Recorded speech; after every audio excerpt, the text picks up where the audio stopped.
ಅಧ್ಯಕ್ಷರ ಇಲ್ಲೇ ಮಾಡಿ ಇನ್ನು ಸಂಘಟನೆ ಎಲ್ಲ ಆಚೆ ಮಾಡಿದ್ದಾರೆ ಅಂತ ಏನು ಹೇಳ್ತೀರಾ? ಅಂದು ಒಬ್ಬರೇ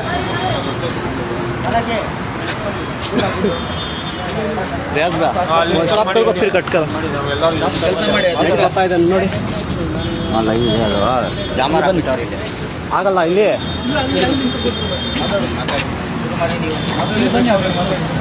ಅಧ್ಯಕ್ಷರೇ ಬ್ಲೂಟೂತ್ ಯಾರು ಕಣ್ಣೆ ತೆಗೆಯೋದು?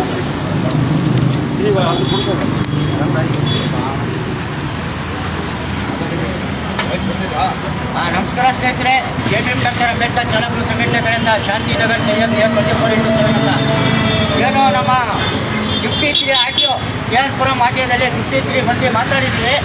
ಏನೋ ನಮ್ಮ ಪದಾಧಿಕಾರಿ ಮೇಲೆ ಏಕವಚಿ ಮಾತಾಡಿಬಿಟ್ಟು ತಲ್ಲಿದ್ದಾರೆ. ಅವ್ರ ಮೇಲೆ ಕಂಪ್ಲೇಂಟು ಕೊಟ್ಟಿದ್ದೀವಿ. ನಾಳೆ KR ಪೊಲೀಸ್ ಸ್ಟೇಷನ್ನಲ್ಲಿ ಈಗ RTO ಅಧಿಕಾರಿವರೆಗೂ ಮಾತಾಡಿದ್ದೀವಿ.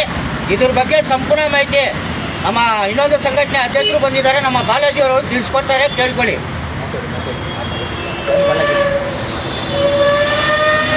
ನಮಸ್ಕಾರ. JBM ಅಂಬೇಡ್ಕರ್ ಚಾಲಕರ ಸಂಘಟನೆ ಪ್ರಧಾನ ಕಾರ್ಯದರ್ಶಿ ಬಾಲಾಜಿ ಮಾತಾಡ್ತಾ ಇದ್ದೀನಿ.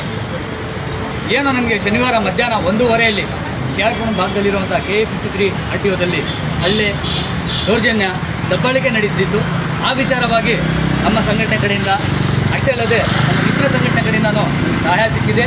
ಮೇಲೆ ಹೋಗ್ಬಿಟ್ಟು ಏನು RTO ಉಮೇಶ್ ಸಾರು ಇದ್ದರು, ಅವ್ರ ಹತ್ರ ಮಾತಾಡಿಬಿಟ್ಟು ಸಮಸ್ಯೆಗಳೆಲ್ಲ ಹೇಳಿದ್ದಕ್ಕೆ ಅವರು ಸಹ ಸರಿ ಆಯಿತು, ಏನು ಸಮಸ್ಯೆಗಳಿದೆ ನಮ್ಮ ಲೆಟರಲ್ಲಿ ಬರ್ಕೊಡಿ, ಅದನ್ನು ಪರಿಷ್ಕರಣೆ ಮಾಡೋದು ಕೆಲಸ ಮಾಡ್ತೀನಿ ಅಂತ ಮಾತು ಕೊಟ್ಟಿದ್ದಾರೆ. ಆದರೆ ಇವತ್ತು ಯಾಕೆ ಹೇಳ್ತಾ ಇದ್ದೀನಿ ಅಂದರೆ ನೋಡಿ, ಚಾಲಕರಿಗೋಸ್ಕರ ನಾವು ಸೇವೆ ಮಾಡ್ತಾ ಇದ್ವಿ. ಆದರೆ ಸರ್ಕಾರಿ ಅಧಿಕಾರಿ ಪದಾಧಿಕಾರಿನ ಆಚೆ ಹೋಗಿ ಅಂತ ತಳ್ತಾರಂದರೆ ಅವಾಗ ಅರ್ಥ ಮಾಡ್ಕೊಳ್ಳಿ. ದಯವಿಟ್ಟು ಅದಕ್ಕೆ ಹೇಳ್ತಾ ಇದ್ದೀನಿ, ಚಾಲಕರೆಲ್ಲರಿಗೂ ಒಗ್ಗಟ್ಟಾಗಿ ಏನೋ ಸಮಸ್ಯೆ ಆದಾಗ ಬನ್ನಿ ಜೊತೆಯಲ್ಲಿ. ಯಾರಿಗೋಸ್ಕರ ಓಡಾಡ್ತಾ ಇದ್ದೀವಿ? ನಿಮಗೋಸ್ಕರ ತಾನೇ ಹೋರಾಡ್ತಾ ಇರೋದು. ಅಂಥ ಸಮಯದಲ್ಲಿ ನಿಮ್ಗೆ ಸಹಾಯ ಇಲ್ಲ ಅಂದರೆ ನಾವು ಹಿಂಗಿಲ್ಲ ಇರೋಕ್ಕಂತ ಹೇಳಿ ದಯವಿಟ್ಟು ಪ್ರತಿಯೊಬ್ಬರು ಬರುವಂಥ ಕೆಲಸ ಮಾಡಿ. ಮುಂದಿನ ದಿನಗಳಲ್ಲಿ ಇನ್ನೂ ಹೋರಾಟಗಳಿದ್ದಾವೆ. ಒಂದು ಬೈಕ್ ಟ್ಯಾಕ್ಸಿ ಬಗ್ಗೆ ಇದೆ, ಇನ್ನೊಂದು ಹಿಂದಿ ವಾಲ ಚಾಲಕರು. ನಿಮ್ಗೆ ಗೊತ್ತಿರ್ಬೋದು ಈ ನಮ್ಮ ಕರ್ನಾಟಕದಲ್ಲಿ ಎಷ್ಟು ಜನ ಹಿಂದಿ ಚಾಲಕರಿದ್ದಾರೆ ಅಂತ. ಯಾವುದೇ ಶೆಡ್ಗೆ ಹೋಗಿ ಒಂದೊಂದು ಶೆಡ್ಡಲ್ಲಿ 50 ಜನ 60 ಜನ. ನಾವು ಒಂದು ಆಟೋ ತೊಗೊಂಡು ಒಂದು ಫೈನಾನ್ಸ್ ಆಗಬೇಕಂದ್ರೆ ನೂರಾರು ಡಾಕ್ಯುಮೆಂಟ್ಸ್ ಕೇಳ್ತಾರೆ, ನೂರಾರು ಶೂಟಿ ಕೇಳ್ತಾರೆ, ಈ ಶೆಡ್ಗಳಾಗಲಿ ಫೈನಾನ್ಸರ್ ಆಗಲಿ. ಅದೇ ಹಿಂದಿ ವಾಲಗಳು ಹೊರ ರಾಜ್ಯದಿಂದ ಇಲ್ಲಿ ಬಂದು ಎಷ್ಟು ಸುಲಭವಾಗಿ ಗಾಡಿ ತಗೊತಾರೆ ಗೊತ್ತಾ?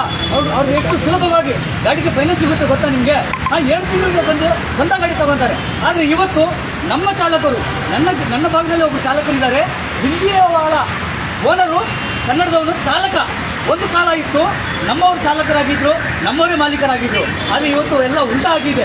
ಅದಕ್ಕೆ ದಯವಿಟ್ಟು ನೋಡಿ, ಹೋರಾಟ ಮಾಡಬೇಕಂದ್ರೆ ಪ್ರತಿಯೊಬ್ಬರು ಬರಬೇಕು. ನಿಮ್ಮ ಹೋರಾಟ ಮಾಡಬೇಕಂದ್ರೆ, ನಿಮ್ಮ ಜೊತೆ ಮಾಡಬೇಕಂದ್ರೆ, ನಿಮ್ಮ ಸೇವೆ ಮಾಡಬೇಕಂದ್ರೆ ನಿಮ್ಮ ಸಹಾಯ ಸಹಕಾರ ಬೇಕಾಗುತ್ತೆ. ಇನ್ನು ಮೇಲೆ ಮುಂದಿನ ಹೋರಾಟಗಳು ತುಂಬ ಜಾಸ್ತಿ ಇದ್ದಾವೆ. ಬೈಕ್ ಟ್ಯಾಕ್ಸಿ ಬಗ್ಗೆ ಆಗಲಿ, ಹಿಂದಿವಾಲಗಳ ಬಗ್ಗೆ ಆಗಲಿ, ನಮ್ಮ ಮೇಲೆ ದಬ್ಬಾಳಿಕೆ ದೌರ್ಜನ್ಯಗಳು ನಡೀತಾ ಇರೋದು, ಪ್ರತಿಯೊಂದು ವಿಚಾರದಲ್ಲೂ ಹೋರಾಟ ಮಾಡ್ತಾ ಇದ್ದೀವಿ. ಮೊನ್ನೆ ಕಮಿಷನರ್ ಅವರು ಒಂದು ಆದೇಶ ಕೊಡ್ತಾರೆ ನೋಡಿ, ಆಟೋ ಚಾಲಕರಿಗೆ ಸಮವಸ್ತ್ರ ಧರಿಸ್ತಾ ಇಲ್ಲ, ಕಡ್ಡಾಯವಾಗಿ ಎಲ್ಲಾದರೂ ಹೋರಾಟ ಜಾಸ್ತಿ ಎಲ್ಲರೂ ಹೋದಾಗ ದುಪ್ಪಟ್ಟು ಹಣವನ್ನು ಕೇಳ್ತಾರೆ ಅಂತ. ಸರಿ ಸ್ವಾಮಿ, ಆಯಿತು ಒಪ್ಕೊಂತೀನಿ, ನೀವೇನು ಹೇಳಿದ್ದೀರಾ, ಸಮವಸ್ತ್ರ ಹಾಕಲ್ಲ, ಡಾಕ್ಯುಮೆಂಟ್ ಇರಲ್ಲ ಅಂತ, ಅವ್ರ ಮೇಲೆ ಕ್ರಮ ತಗೊಳ್ಳಿ, ನಾವಿಲ್ಲ ಅಂತ ಹೇಳಲ್ಲ. ಆದರೆ ಅದೇ ಥರ ಇವತ್ತು ಹಿಂದಿ ಚಾಲಕರು, ಹಿಂದಿ ವಾಲಗಳು ಸುಮಾರು ಜನ ಹೊರ ರಾಜ್ಯದಿಂದ ಸಾವಿರಾರು ಜನ ಬಂದು ಇಲ್ಲಿ ಗಾಡಿ ಓಡಿಸ್ತಾ ಇದ್ದಾರಲ್ಲ, ಅವ್ರ ಬಗ್ಗೆ ನೀವು ಏನು ಕ್ರಮ ತಗೊಂಡಿದ್ದೀರಾ? ಅದ್ರ ಬಗ್ಗೆ ಕೊಡ್ರಿ. ಯಾವತ್ತು ನೋಡಿದ್ರು ನೀವು ಹೇಳ್ತೀರಾ ಆಟೋ ಚಾಲಕರ ಮೇಲೆ ಫೈನ್ ಹಾಕಿ ಆಟೋ ಚಾಲಕರನ್ನ ತನಿಖೆ ಮಾಡಿ ಅಂತ. ಯಾವತ್ತಾದ್ರೂ ಒಂದು ದಿವಸ ಆದರೂ ಆಟೋ ಚಾಲಕರಿಗೋಸ್ಕರ ಏನಾದರೂ ಒಂದು ಯೋಜನೆ ತಂದಿದ್ದೀರಾ? ನೀವು ಆಟೋ ಚಾಲಕರಿಗೋಸ್ಕರ ಏನಾದರೂ ಒಂದು ಒಳ್ಳೆ ಮಾತಾಡಿದ್ದೀರಾ?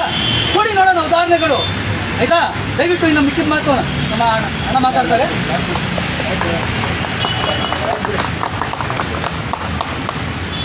ನಮಸ್ಕಾರ ಸ್ನೇಹಿತರೆ, ಇವತ್ತು ಏನು ಸೋಮವಾರ ಒಂದು ಮೊದಲನೇ ಹೆಜ್ಜೆ 53 RTO ಏನು KR ಪುರಮದಲ್ಲಿ ಹೆಜ್ಜೆ ಇಟ್ಟಿದ್ದೀವಿ. ಇನ್ಮೇಲಿಂದ ಪ್ರತಿಯೊಂದು RTOಗೆ ಯಾವ ಬಗ್ಗೆ ಅಂತ ತಿಳಿಸ್ಕೊಡ್ತೀನಿ. ಬೈಕ್ ಟ್ಯಾಕ್ಸಿ ಕೋರ್ಟಿಂದ ಆದೇಶ ಬಂದಿಲ್ಲ, ಹಂಗೆ ಇಲ್ಲಿಗಳಾಗಿ ಬೈಕ್ ಟ್ಯಾಕ್ಸಿ ಓಡ್ತಾ ಇದೆ.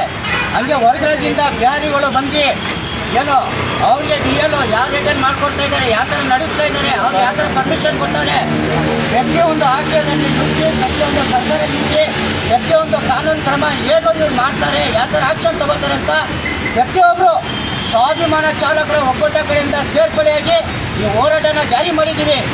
ಆಗೋದಷ್ಟು ಬೇಗ ಪ್ರತಿಯೊಬ್ಬರು ಮುಂದಿನ ದಿವಸದಲ್ಲಿ ಹೋರಾಟದಲ್ಲಿ ಪ್ರತಿಯೊಬ್ಬರು ಭಾಗವಹಿಸ್ಕೋಬೇಕಂತ ತಿಳಿಸ್ಕೊಡ್ತಾ ಇದ್ದೀನಿ. ಜೈ ಹಿಂದ್, ಜೈ ಭೀಮ್. ನಮಸ್ಕಾರ.